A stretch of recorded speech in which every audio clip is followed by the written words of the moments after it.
what looks to be now a gaming future full of subscription services. There are a lot of questions around the logistics behind this, whether it's the deals that these companies are cutting with third parties or even the ability to get their big first-party AAA games onto these services. It's certainly been a talking point right now.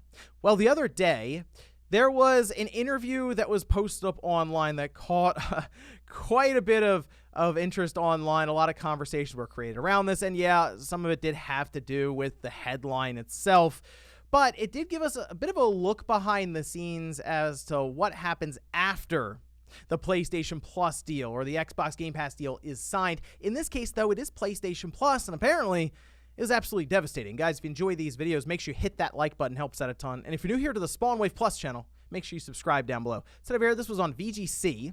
They did a very good job of summarizing this and also transcribing everything that went on, so I will link down below in the description if you want to read through it yourself.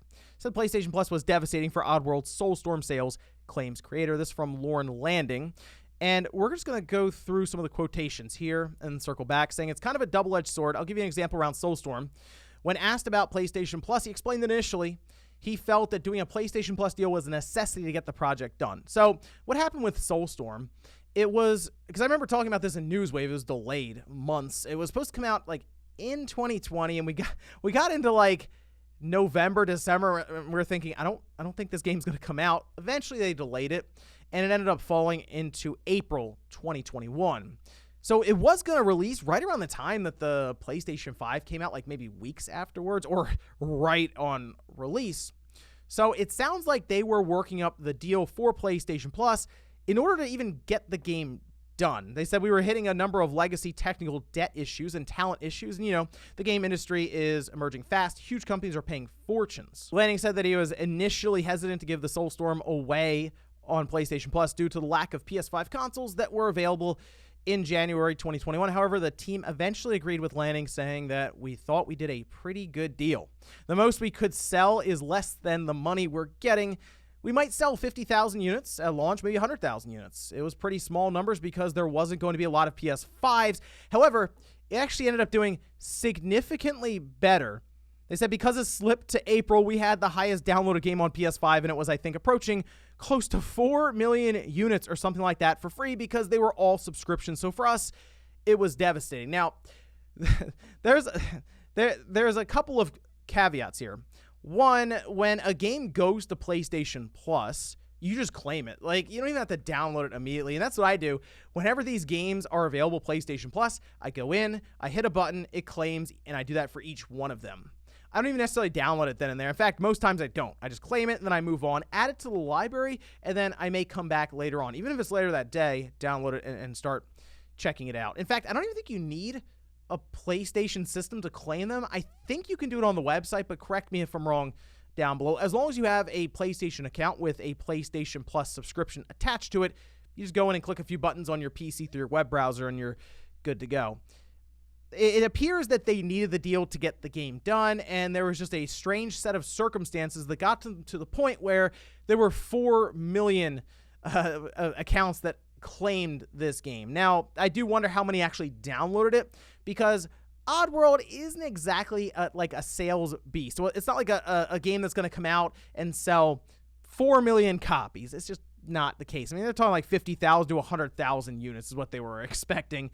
So they probably see this 4 million number and they're like, maybe those were all sales. And again, not necessarily. Also, this is around the time when the PS5 was still very new. And while we're not like midway through the console's life or anything, that is around the time when people were just getting games to try it out on their PS5, right? Even like Godfall was there, basically, when the system came out, so people were buying it, not because it was a good game, just because, oh, it's something we can play on this new piece of hardware that we have. And while this was in April, I still think it was in that honeymoon phase for the PlayStation 5, especially if you got it maybe over the holidays and you're kind of looking around, up here's Oddworld. I'll just go ahead and claim that on PlayStation Plus. I will say, though, the final quotation here from Lauren Lanning is a good point, saying, however, this does underline the difficulty of making a decision about inclusion at launch for games, content, subscription services. And yeah, you have to weigh it out. You have to decide, is this check that, say, Sony is showing up with,